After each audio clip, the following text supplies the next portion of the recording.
If you've ever watched any clips of me shredding or whatever, you probably noticed that I'm a big fan of hand-foot splits. I made a video a little while back breaking down a few ways to practice splits between your hands and kick, like right kick, left kick, right kick, left kick.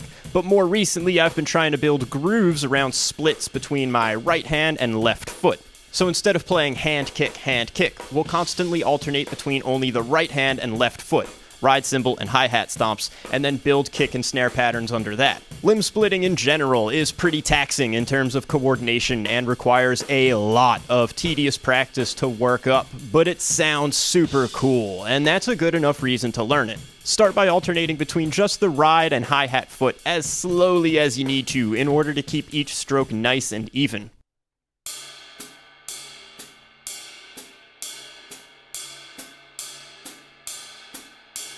Don't think about rhythmic rate yet, just focus only on the motions, and as you get more comfortable with them, very gradually increase the pace. If the strokes start becoming uneven, slow down a little bit until they're uniform again.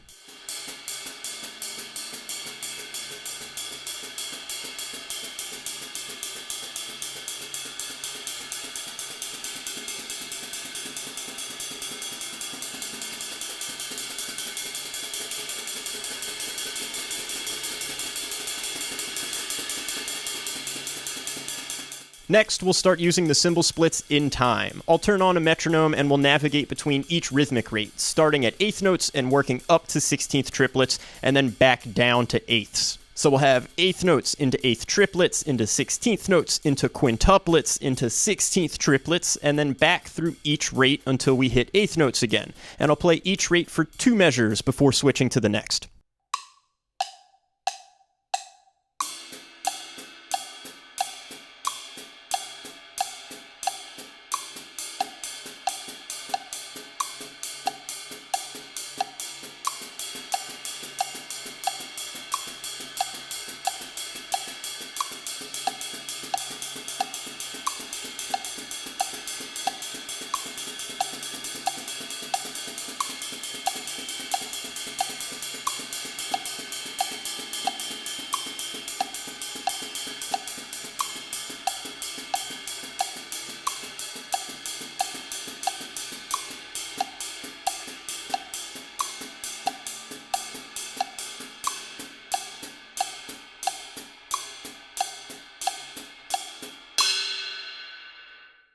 Once you feel good using the splits at a bunch of different rhythmic rates, let's get some kick and snare in there. I'll start with 16th note splits. So my right hand plays steady 8th notes on the ride cymbal while my left foot fills the 16th spaces between each right hand stroke. I'll throw a super basic kick snare pattern under the cymbals, so kick on 1 and 3, snare on 2 and 4, and we'll see what that sounds like.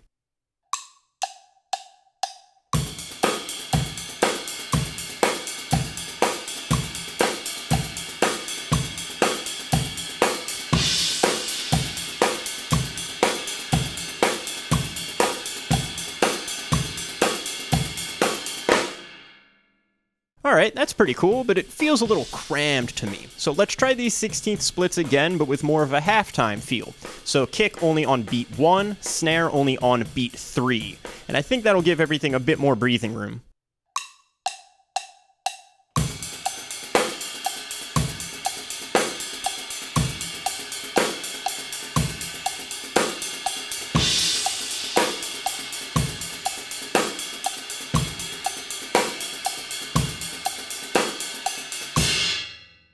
Yeah, I like that a lot better. So from there, we can add in more kick and snare to fill in some of the space. So I'm just going to jam on this feel a little bit and explore a few different possibilities.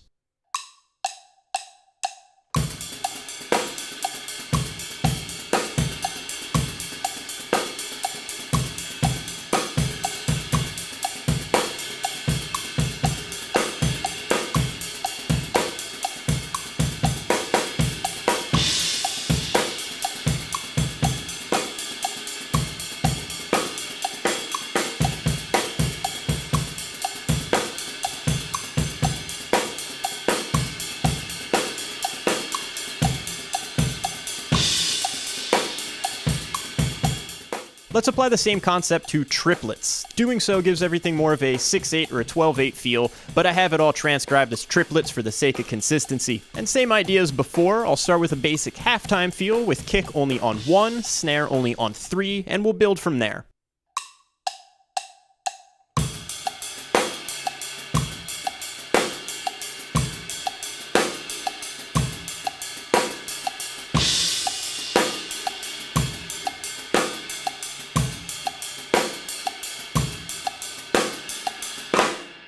To fill it out more, try applying any kick and snare combinations you would typically use in a 6/8 or a 12/8 feel. Just be mindful of your footwork. Your hi-hat foot is going to want to force itself back onto the beat.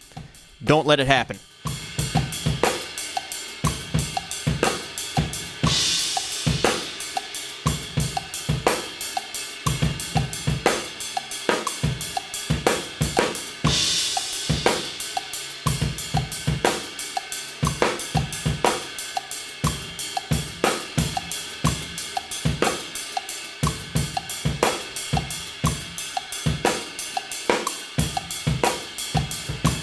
Let's apply this concept to quintuplet grooves too. This gets a bit weirder since now the backbeat aligns with my hi-hat foot instead of my hand. Again, I'll start with a basic form of the groove before filling things out a bit.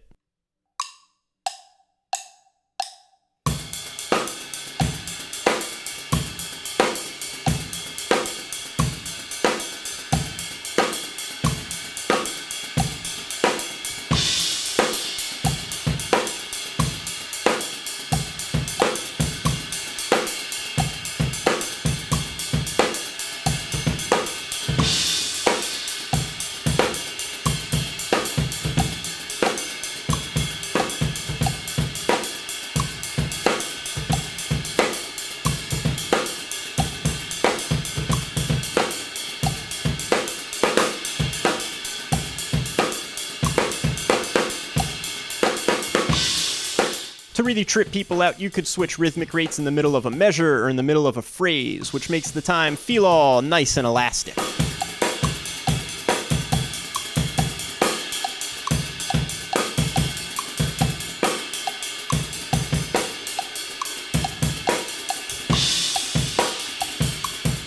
Try creating your own grooves based around these cymbal splits to further incorporate this concept into your playing.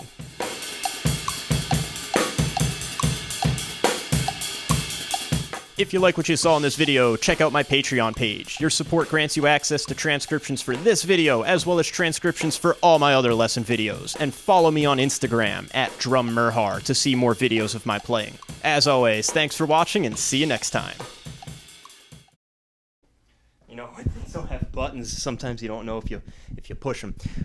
Did you know that when things don't have buttons, you sometimes don't realize when you're pushing buttons? I hope you can't see my knees. They're so knobby and hairy and skinny.